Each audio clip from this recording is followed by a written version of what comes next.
ఈరోజు కట్టలు తెంచుకొని వచ్చి ఓట్లేశారు. దాన్ని కూడా వచ్చుకోలేకుండా మీ షాడో ఛానల్ ఆయన సీఈఓనా, ఆయన మేనేజింగ్ డైరెక్టరా, పార్ట్నరో తెలియదు.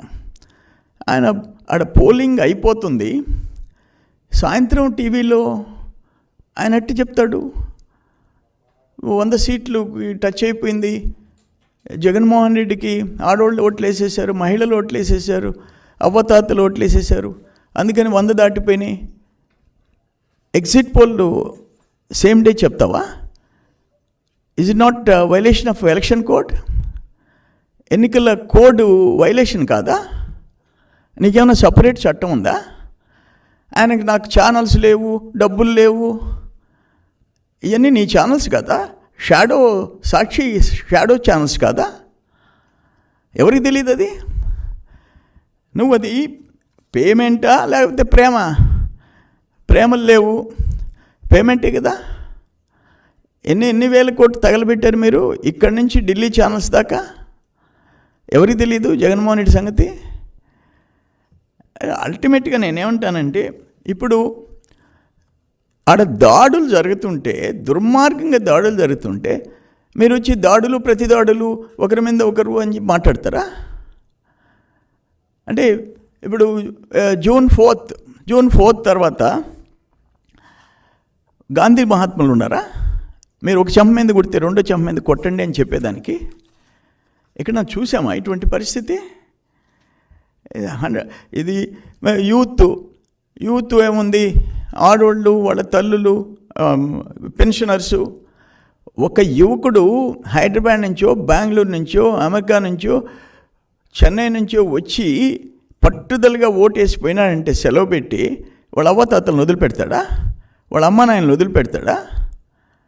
ఆ కుటుంబాన్ని ఓటేయనీయకుండా ఎడ్యుకేటెడ్ అవేర్నెస్ ఉండేవాడు. రాష్ట్ర భవిష్యత్తు ఎవరి చేతిలో ఉంటే రాష్ట్ర భవిష్యత్తు ఉంటుంది, బిడ్డల భవిష్యత్తు, ఉద్యోగాలు, ఉపాధి, పెట్టుబడులు, పరిశ్రమలు ఎవరుంటే ఉంటుంది అనేది వాళ్ళకి తెలుసు. అందుకని అక్కడి నుంచి వచ్చి సింగిల్ ఓటర్ కాదు, వాళ్ళ ఫ్యామిలీ. అందుకని ఇది దురదృష్టకరమైన బాధేస్తుంది. ఇప్పుడు మంత్రులు, ఎమ్మెల్యేలు దగ్గరుండి దాడులు చేస్తుంటే ఏం చేయాలా?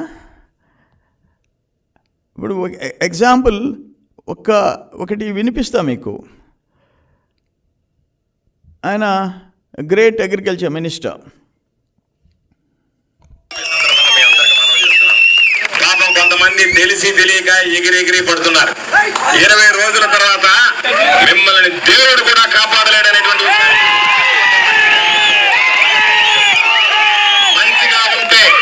మంచిగా ఉంటే ఎంత మంచిగా ఉంటానో మీరు ఒకవేళ ఎవరన్నా ముచ్చట పడుతున్నారేమో,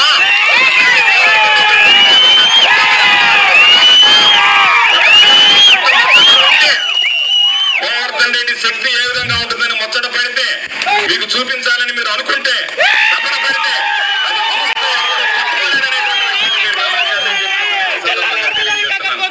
మంచిగా ఎంత మంచిగా ఉంటానో, చెడు తిరిగితే నేను ఏడడం మొదలు పెడితే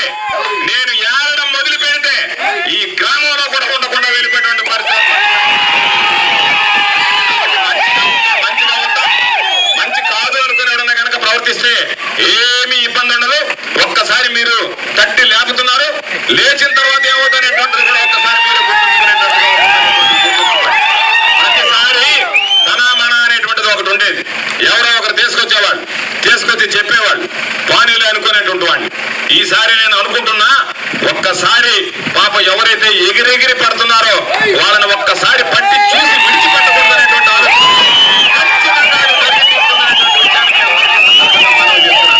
మీ అందరికీ నేను చెప్పేది, ఈరోజు ఈ ప్రాంతాలకు సంబంధించిన సంబంధం లేనటువంటి వాడు రేపు ఇక్కడ ఉండేటువంటి వాడు ఒకడు బెంగళూరుకు పారిపోతాడు, ఇంకొకడు హైదరాబాద్కు పారిపోతాడు. మీరు ఆలోచించే కాబట్టి మిర్రి పడ్డం అనేటువంటిది పెద్ద పని కాదు నాయన. కాస్త నేల విడిచి సాము చేయకుండా నేల మీద ఉండి సాము చేయడం అలవాటు చేసుకోండి. ఆయన ఇచ్చిన వార్నింగ్ 20 రోజుల తర్వాత తెలుగుదేశం వాళ్ళు ఎవరు స్థానికంగా ఉండలేరంట, బతకలేరంట. ఏంటిది? డెమోక్రసీ సచ్చిందా? ఆంధ్రప్రదేశ్లో ఏమనుకుంటున్నారు మీరు? అన్ఫార్చునేట్. ఈ విషయంలో నేనేమంటాను, రేపు మా గవర్నమెంట్ వస్తుంది, నో డౌట్. మినిమం 135 వస్తున్నాయి. మీ మాదిరిగా వైనాట్ 175 ఈ మేము చెప్పటంలా. మీ కడపలో మీ పరిస్థితి ఏంటి?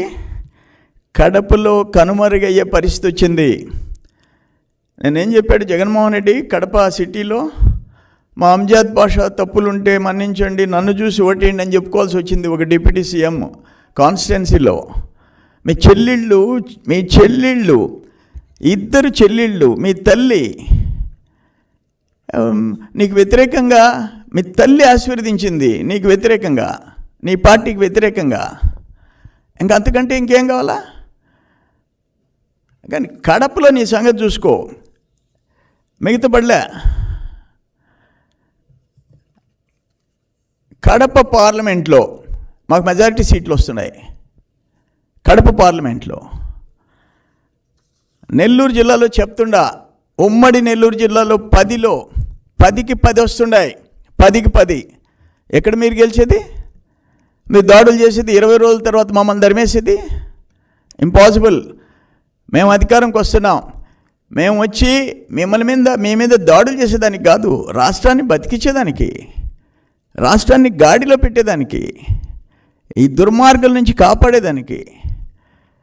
మేము కూడా 40 years నుంచి రాజకీయాలు చూస్తున్నాం. కాంగ్రెస్లో చూసాము, తెలుగుదేశం చూసాము. ఏంటి ఇది దుర్మార్గం? ఏంది మీకు? అసలు ఆ మనిషికి ఉండాల్సిన గుణాలు లేవా? నీకు ఇక్కడ హృదయం లేదా?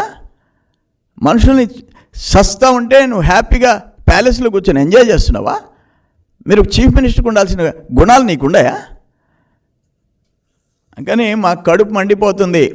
ఇప్పుడు సర్వేపల్లిలో ఎంతమందిని బయట నుంచి గూండాలను తీసుకొచ్చి తరిమి కొడతా ఉంటే పోలీసులు వచ్చేసి మేనమేషాలు లెక్క పెట్టుకుంటున్నారు. ప్రతి కాన్స్టిట్యున్సీలో ఎక్కడ ప్రశాంతంగా ఉంది వాతావరణం? కానీ ఫైనల్గా నేను చెప్పేది ఏంటంటే, కంట్రోల్లో ఉండండి. ఇంకో 17 రోజులు ఉంది కౌంటింగ్. ఒళ్ళు దగ్గర పెట్టుకొని ఉండండి, ఒళ్ళు దగ్గర పెట్టుకోండి. ఎమ్మెల్యేలు మంత్రులు అందరికీ చెప్తుండా, తమాషాలు కాదు. మేము మడిగట్టుకొని ఈ చెంప మీద కొడితే ఈ చెంప మీద కొట్టే దాన్ని కొట్టమని దానికి మేము గాంధీ మహాత్ములు కాదు.